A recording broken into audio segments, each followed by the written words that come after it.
ನಾನು ವೈದ್ಯ ಪ್ರವೀಣ್ ಪಾಟೀಲ್.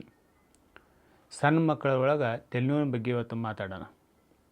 ಸಾಮಾನ್ಯ ಕಾರಣ, ಸಣ್ಣ ಮಕ್ಕಳಲ್ಲಿ ತಲೆನೋವು ಕಾರಣಕ್ಕೆ ಸಾಮಾನ್ಯ ಕಾರಣ ಅಂತಂತಂದ್ರೆ ಸೈನಸೈಟಿಸ್ ಅಂತ ಹೇಳ್ಬೋದು. ವಾತಾವರಣದೊಳಗೆ ಸ್ವಲ್ಪ ತಂಪಾತಂತಂದ್ರೆ ಅವ್ರ ಸೈನಸೈಟಿಸ್ದಿಂದ ತಲೆನೋವು ಬರುತ್ತೆ. ಸೈನಸೈಟಿಸ್ ಅಂದ್ರೆ ಏನಂತಂದ್ರೆ ಸೈನಸ್ಸನ್ನು ಊತಕೊಂಡಾಗ ಸೈನಸೈಟಿಸ್ ಅಂತ ಹೇಳ್ತೇವೆ. ಸೈನಸ್ ಅಂದ್ರೇನು? ಸೈನಸ್ ಅಂತಂದ್ರೆ ಮೂಗಿನ ಸುತ್ತಲ ಎಲುಬಿನ ಒಳಗೆ ಕೆಲವೊಂದಿಷ್ಟು ರಂಧ್ರಗಳಿರ್ತಾವೆ. ಆ ರಂಧ್ರಗಳ ಊತ ಕಂಡಾಗ ಸೈನಸೈಟಿಸ್ ಅಂತ ಹೇಳ್ತೇವೆ. ಎಥಮಾಯ್ಡಲ್ ಸೈನಸ್ಸು ಮತ್ತು ಮ್ಯಾಕ್ಸಿಲರಿ ಸೈನಸ್ ಅಂತ ಇರುತ್ತೆ. ಅದು ಮೂಗಿನ ಪಕ್ಕದಲ್ಲಿ ಬರುತ್ತೆ. ಆ ಸೈನಸ್ಗಳು ಮಗುವಿಗೆ ಹುಟ್ಟಿನಿಂದನೇ ಇರ್ತಾವೆ. ಅವು ಬ್ಲಾಕ್ ಅದು ತಂಪಾದ ವಾತಾವರಣದಿಂದ ಬ್ಲಾಕ್ ಅದು ಅಂತಂದ್ರೆ ಸೈನಸೈಟಿಸ್ ಆಗೋಕ್ಕೆ ಸಾಮಾನ್ಯ ಕಾರಣ ಅಂತ ಹೇಳ್ಬೋದು. ಫ್ರಂಟಲ್ ಸೈನಸ್ ಅಂತ ಬರುತ್ತೆ. ಅದು ಮೂಗಿನ ಮೇಲೆ ಸ್ವಲ್ಪ ಬರುತ್ತೆ, ಹುಬ್ಬಿನಲ್ಲಿ ಬರುತ್ತೆ. ಅದು ಸಾಮಾನ್ಯ ಮಗು ಹುಟ್ಟಿ 7 ವರ್ಷದ ನಂತರ ಅದು ಎಸ್ಟಾಬ್ಲಿಷ್ ಆಗುತ್ತೆ, ಅಂದ್ರೆ ಸಂಪೂರ್ಣ ರಚನೆಗೊಳ್ಳುತ್ತೆ. ಇನ್ನೊಂದು ಸ್ಪಿನಾಯ್ಡ್ ಸೈನಸ್ ಅಂತ ಬರುತ್ತೆ. ಅದು ಒಂದು 16 ವರ್ಷಕ್ಕೆ ಅದು ಮ್ಯಾಚ್ಯೂರ್ ಆಗುತ್ತೆ. ಅವೆಲ್ಲ ಸೈನಸೈಟಿಸ್ ಆಗಂಗಿಲ್ಲ. ಮಗುವಿನೊಳಗೆ ಬರೋದು ಎಥಮಾಯ್ಡಲ್ ಸೈನಸೈಟಿಸು, ಆಮೇಲೆ ಮ್ಯಾಕ್ಸಿಲರಿ ಸೈನಸೈಟಿಸು.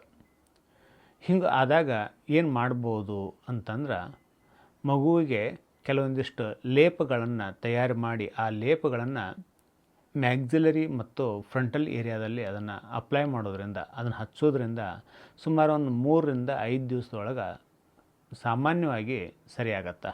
ಲೇಪಗಳು ಯಾವಪ್ಪ ಅಂತಂದ್ರೆ ನಾಗರ ಲೇಪ, ರಾಸ್ನಾ ಲೇಪ.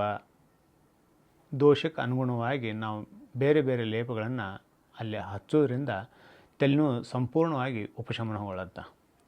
ಸಾಮಾನ್ಯವಾಗಿ ಈ ಸೈನಸೈಟಿಸ್ ವೈರಲ್ ಇತ್ತಂತಂದ್ರೆ ತೊಂದರೆನೇ ಇಲ್ಲ. ಬ್ಯಾಕ್ಟೀರಿಯಲ್ ಇನ್ವೇಷನ್ಸ್ ಆಗಿತ್ತಂತಂದ್ರೆ ಕೆಲವೊಂದಿಷ್ಟು ಟೈಮು ಆ್ಯಂಟಿಬಯೋಟಿಕ್ಸ್ ಬೇಕಾಗ್ತಾವೆ. ಆ್ಯಂಟಿಬಯೋಟಿಕ್ಸ್ ಹಾಕಕ್ಕೆ ನಿಮ್ಮ ವೈದ್ಯರು ಯಾವಾಗ ಹಾಕ್ತಾರೆ ಆ್ಯಂಟಿಬಯೋಟಿಕ್ಸ್ ಅಂತಂತಂದ್ರೆ, ಯಾವಾಗ ಮಗು 10 ದಿವಸಗಟ್ಟಲೆ ತಲೆನೋವು ಅಂತ ಹೇಳಕತ್ತಿತ್ತು, ಅಥವಾ ಇದು 1ನೇ ಕ್ರೈಟೇರಿಯಾ. 2ನೇ ಕ್ರೈಟೇರಿಯಾ ಏನಪ್ಪ ಅಂತಂತಂದ್ರೆ ಮಗುವಿಗೆ ಜ್ವರ ಬರಕತ್ತಿತ್ತು, ಅಥವಾ ಅಪ್ಪರ್ ರೆಸ್ಪಿರೇಟರಿ ಟ್ರ್ಯಾಕ್ಟ್ ಇನ್ಫೆಕ್ಷನ್ ಅಂದರೆ ಗಂಟಲು ನೋವು ಏನಾದ್ರು ಇತ್ತು, ಜ್ವರ ಬರತ್ತಿತ್ತು, 3 ದಿವಸದಿಂದ ಜ್ವರ ಬರತ್ತಂದ್ರೆ ಅದು ಅನದರ್ ಇಂಡಿಕೇಶನ್. ಇನ್ನೊಂದು ಆ್ಯಂಟಿಬಯೋಟಿಕ್ ಹಾಕಕ್ಕೆ ಇನ್ನೊಂದು ದಾರಿ. ಇನ್ನು 3ನೇ ದಾರಿ ಅಂದರೆ ಬೈಫೇಜಿಕ್ ಪ್ಯಾಟರ್ನ್ ಆಫ್ ಪೇನ್ ಅಂತ ಹೇಳ್ಬೋದು. ಅಂದ್ರೆ ಒಂದೊಂದು ಸರಿ ತಾನ ನೋವು ಬರುತ್ತೆ, ಕಾರಣ ಇಲ್ಲ ತಾನ ಸರಿಯಾಗತ್ತೆ.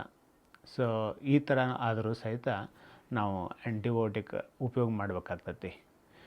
ಸೊ ಇದಿಷ್ಟು ಕಿರು ಮಾಹಿತಿ ನಮ್ಮ ಸಣ್ಣ ಮಕ್ಕಳಲ್ಲಿ ತಲೆನೋವಿಗೆ ಇರುವಂಥ ಸಾಮಾನ್ಯ ಕಾರಣದ ಬಗ್ಗೆ. ನಿಮಗೆ ಇದ್ರ ಬಗ್ಗೆ ಏನಾದ್ರು ಸಂದೇಹಗಳಿದ್ರೆ ತಾವು ಕಾಮೆಂಟ್ ಬಾಕ್ಸ್ನಾಗ ಬರೆದ್ರಂದ್ರೆ ಅದಕ್ಕೆ ಉತ್ತರಿಸುವಂಥ ಪ್ರಯತ್ನ ನಾನು ಮಾಡ್ತೇನೆ. ಧನ್ಯವಾದಗಳು.